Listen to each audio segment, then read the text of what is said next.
টানা বৃষ্টি ও পাহাড়ি ঢলের উজান থেকে নেমে আসা শেরপুরের বোগাই নদীর পানি বৃদ্ধি পেয়েছে বিভিন্ন জায়গায় বাঁধ ভেঙে। নালিতাবাড়ী উপজেলা পানি ঢুকেছে, এতে নিচু এলাকাগুলো প্লাবিত হয়েছে, তলিয়ে গেছে আমন ধান সবজির আবাদ। এদিকে পাহাড়ি নদী চেলাখালী ও ভোগাই নদীর পানিও বিপদ সীমার উপর দিয়ে প্রবাহিত হচ্ছে। গরু, ছাগল, হাঁস মুরগি ও মানুষের জীবন নিয়ে বিপাকে পড়েছে এলাকাবাসী। সব তলে কিছু নাই। আপনাদের পুকুর টুকুর যা আছে সব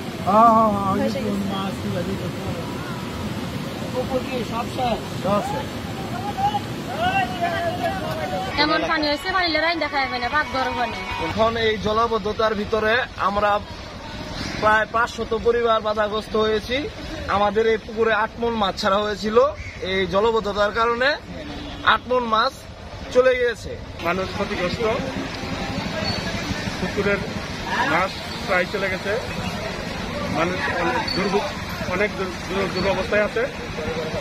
প্রত্যেক ঘরে ঘরে পানি, সহযোগিতা আশা করি মানুষ সহযোগিতা আশায় টাকায় আছে, শুকনো খাবার যে যা পারে যদি সহযোগিতা করে তো ভালো হবে।